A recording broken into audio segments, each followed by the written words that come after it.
Assalamualaikum warahmatullahi wabarakatuh. Apa kabar adik-adik? Hari ini kita belajar dari rumah untuk mencegah penyebaran COVID-19. Ayo, siapkan alat tulisnya ya. Adik-adik akan menjawab pertanyaan yang diberikan. Untuk kelas 1, 2, dan 3, ajak ayah, ibu, atau kakak untuk membantu mencatat pertanyaannya ya. Nanti kerjakan PR dengan bimbingan ibu bapak guru atau orang tua. Oke, mari kita tonton bersama-sama.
Menggores masa dan menyimpan makna tersirat.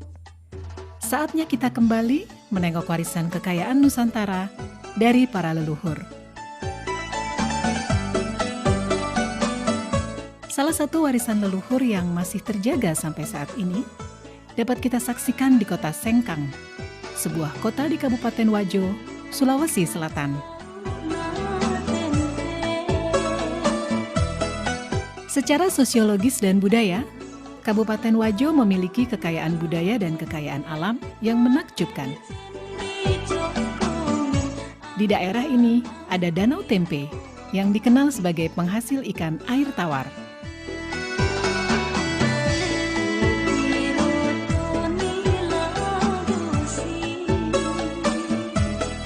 Danau Tempe terbentang laksana cermin raksasa di sisi barat kota Sengkang. Danau ini memiliki pesona alam yang elok dan unik.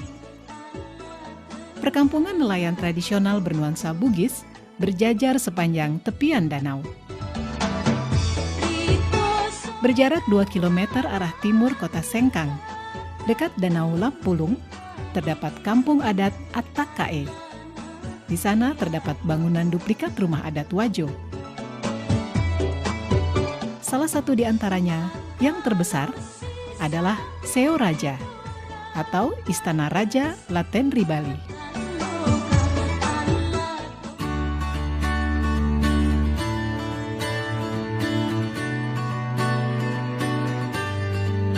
Ada yang khas dari masyarakat Bugis sebagai suku asli yang mendiami wilayah Kabupaten Wajo, yaitu keberadaan kain tenun sutra Sengkang.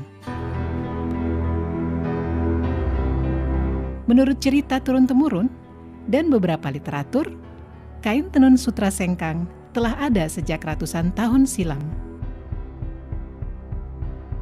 Pertama saya mengungkap sebuah naskah yang pernah saya baca, yaitu Lontrak Belawa.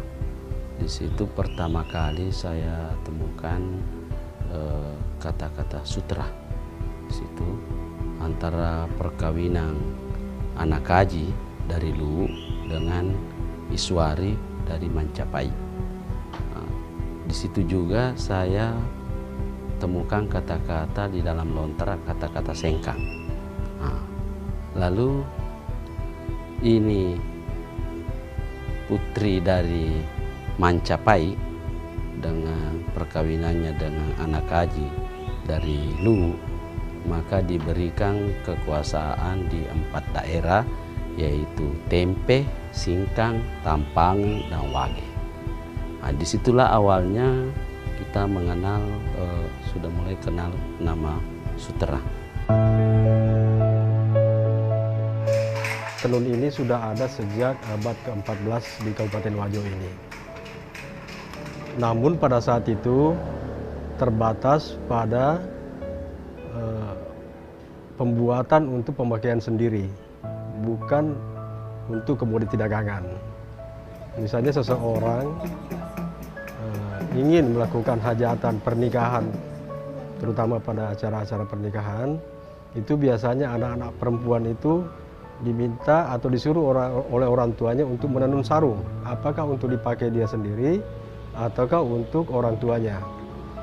Itu sehingga belum terjadi di masyarakat sebagai suatu komoditi dagangan, tetapi hanya untuk pemakaian sendiri.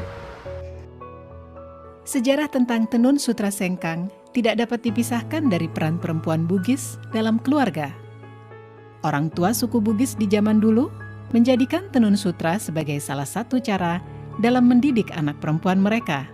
Budaya orang Bugis itu kan dulu kan kebanyakan petani. Nah, perempuannya nggak ada pekerjaan kalau lakinya sudah turun ke sawah. Nah, baran ini atau produksi kain sutra ini sudah membudaya, awalnya dari entah dari mana, akhirnya menjadi budaya tenun di daerah ini. Nah, dari situ orang tua selalu mewarisi ke anaknya.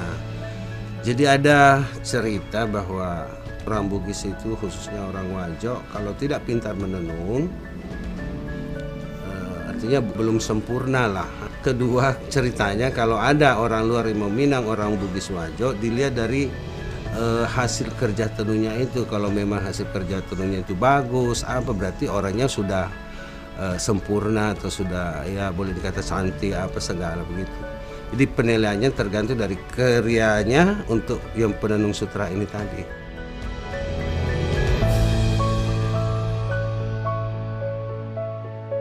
Salah satu cara untuk mendidik anak-anak perempuan zaman dulu agar supaya perempuan-perempuan ini bisa menjaga diri, terhindar daripada hal-hal negatif, sehingga lebih banyak dianjurkan atau disuruh oleh orang tuanya untuk tinggal di rumah untuk menenun. Nah, sehingga akhirnya menjadi suatu tradisi dan budaya pada masyarakat Bugis, khususnya di Kabupaten Wajo ini, setiap anak perempuan harus pandai menenun. Dalam bahasa lokal, yaitu Bugis, sutra disebut dengan sabe. Menengok ke masa yang lalu, aktivitas masyarakat Wajo dalam mengelola sutra sudah dilakukan secara turun-temurun, baik dalam skala industri rumah tangga maupun industri menengah.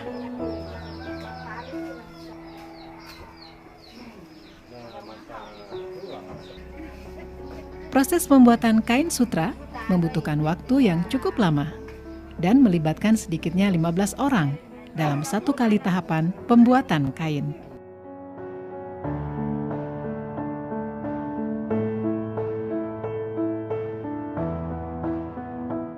Sebelum menjadi benang sutra, ada proses yang cukup panjang yang dimulai dari peternakan ulat sutra.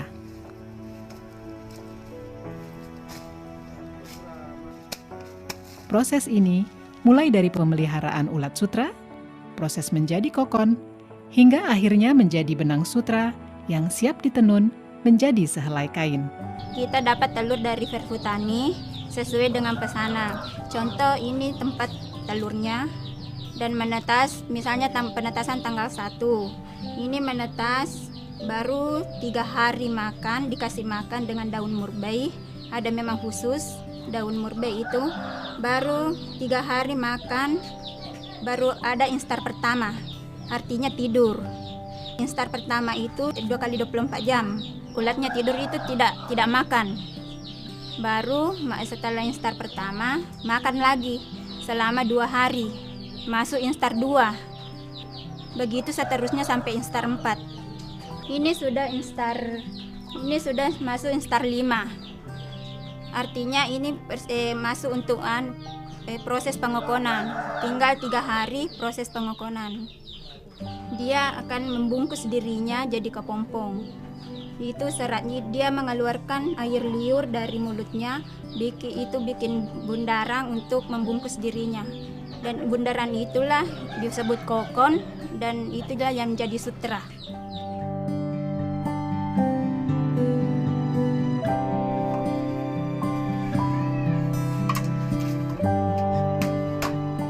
Dalam proses pembuatan benang sutra menjadi kain sarung sutra, masyarakat pada umumnya masih menggunakan peralatan tenun tradisional, yaitu alat tenun gedogan atau masyarakat Sengkang menyebutnya alat tenun walidah. Ini alat tenunan gedogan, 1 setnya.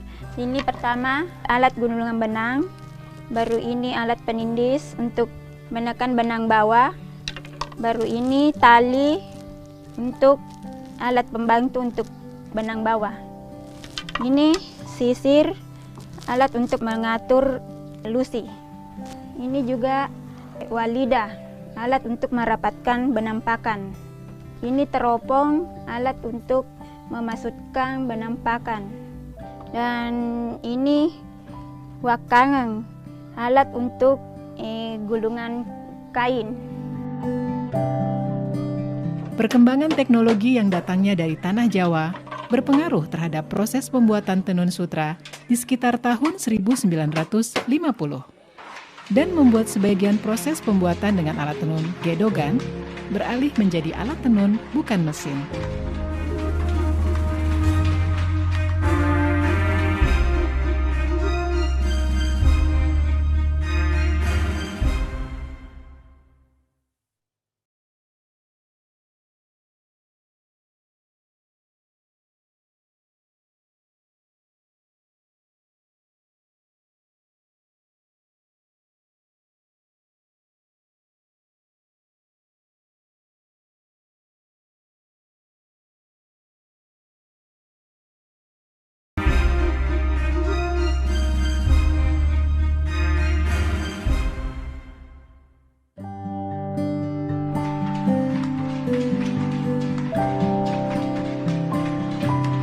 Sekitar tahun 50, seorang pengusaha yang lebih dulu sebenarnya berkembang, tenun ATBM itu ada di Pulau Jawa, terutama di Bandung. Nah, itulah kemudian teknologi itu masuk sekitar tahun 50-an ke Kabupaten Wajo ini, lalu kemudian berkembang sampai hari ini untuk pembuatan kain-kain yang pemanfaatannya lebih luas, misalnya untuk busana, bahkan untuk interior. Itu bisa diproduksi dengan ATBM yang lebar kainnya lebih lebar daripada kain gedogan itu yang hanya sebatas 60 cm. Kalau tenun ATBM itu sampai hari ini sudah ada lagi pengembangan baru, bisa mencapai 150 cm.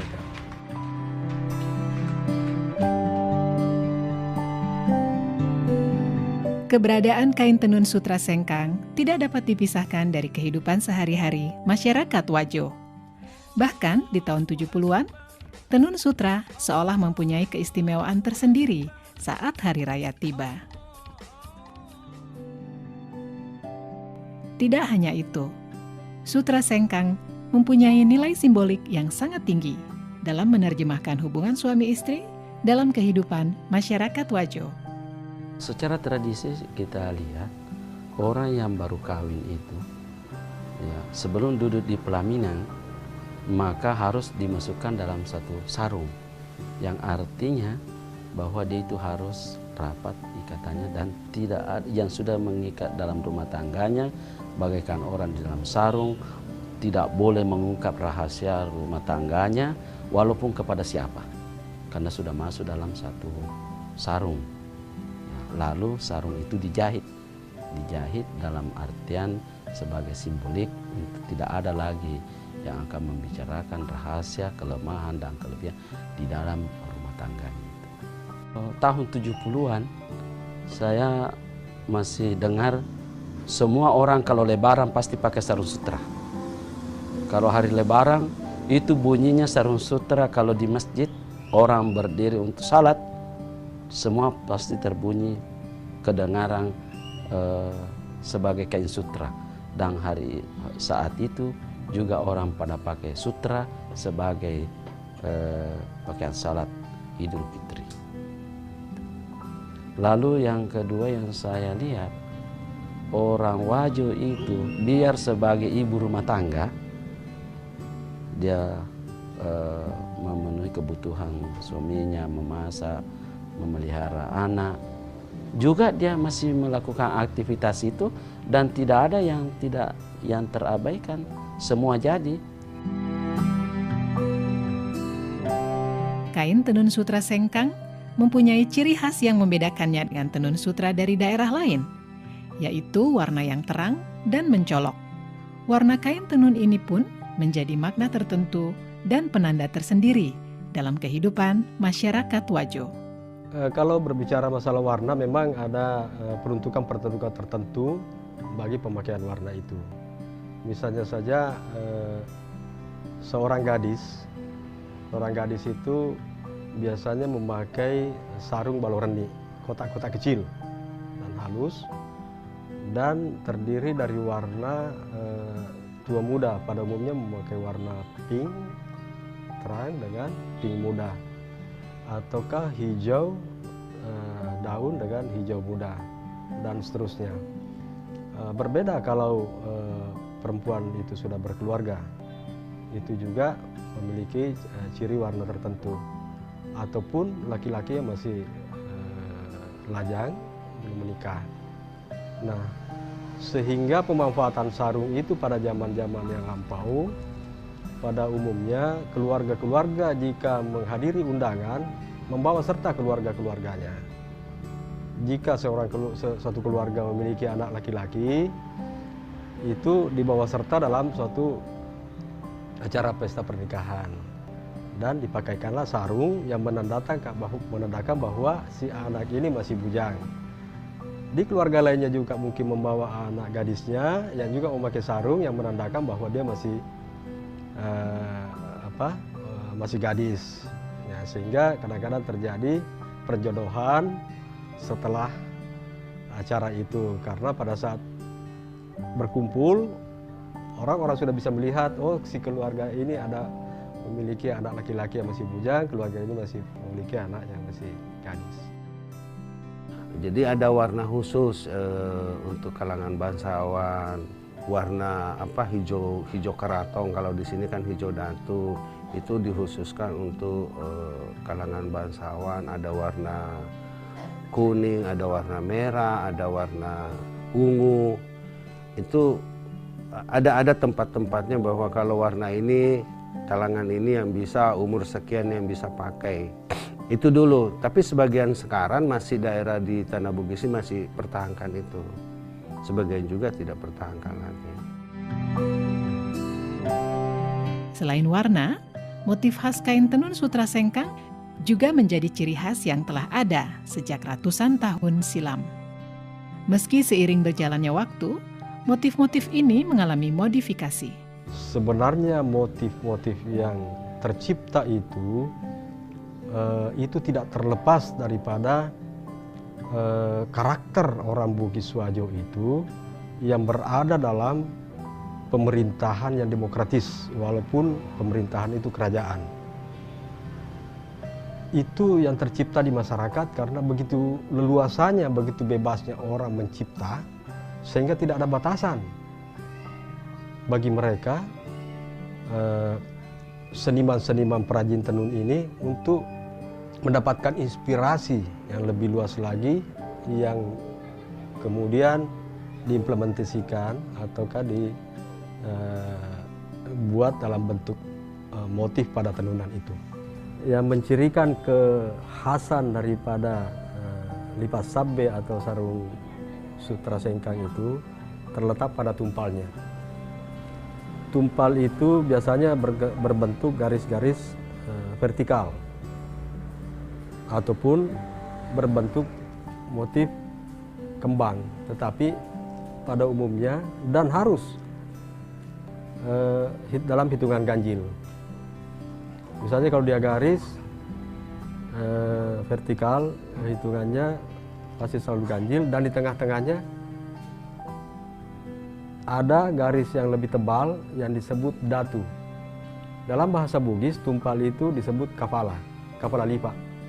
Jadi kalau sarung Bugis itu mutlak harus ada kafala.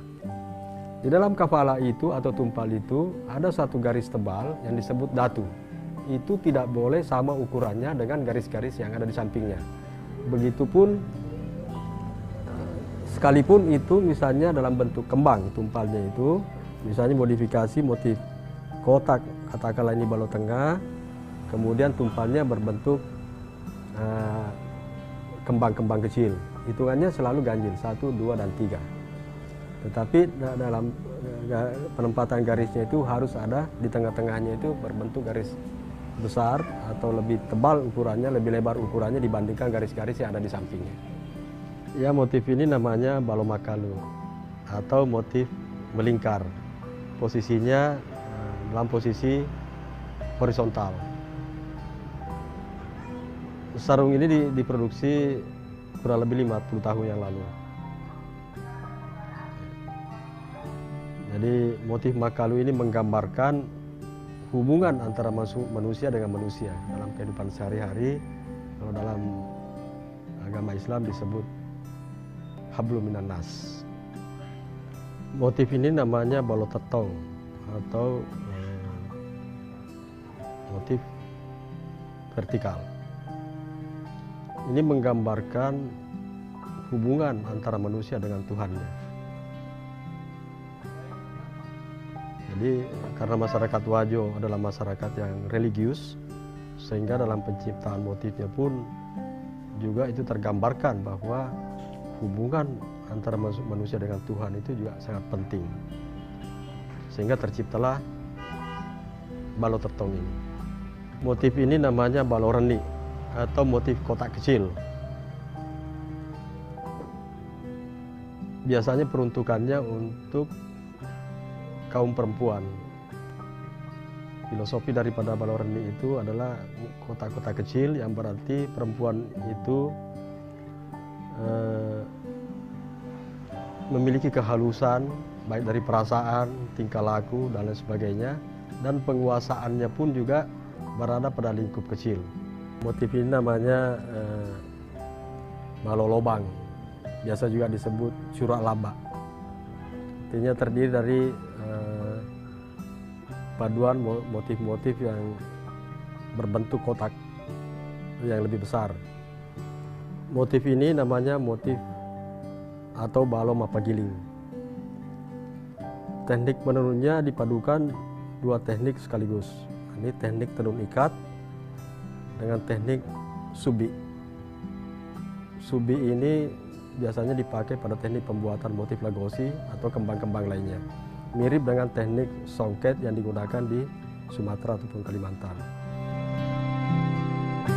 Selain motif-motif yang memiliki filosofi yang syarat dengan adat istiadat, ada juga motif lagosi yang beberapa tahun belakangan mempunyai tempat istimewa bagi para pecinta kain tenun sutra sengkang. Motif lagosi diibaratkan sebagai perlambang cinta dan harga diri seorang perempuan Bugis. Motif lagosi itu terjadi sekitar tahun 1930.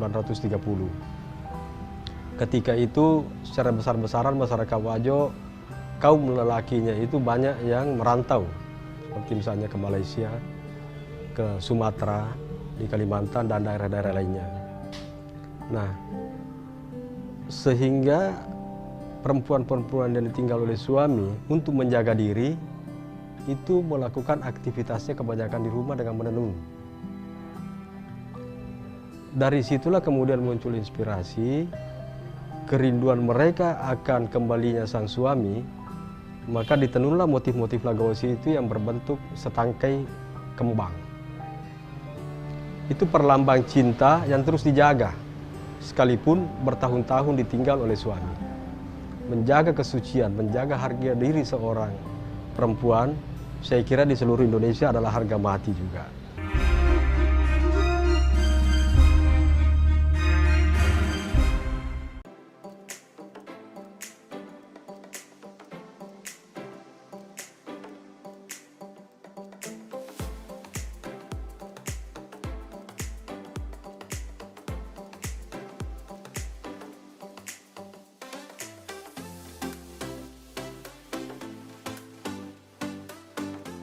Adik-adik, nanti jawab pertanyaan-pertanyaan yang sudah diberikan sebagai PR hari ini ya, tentunya dengan bimbingan guru dan orang tua.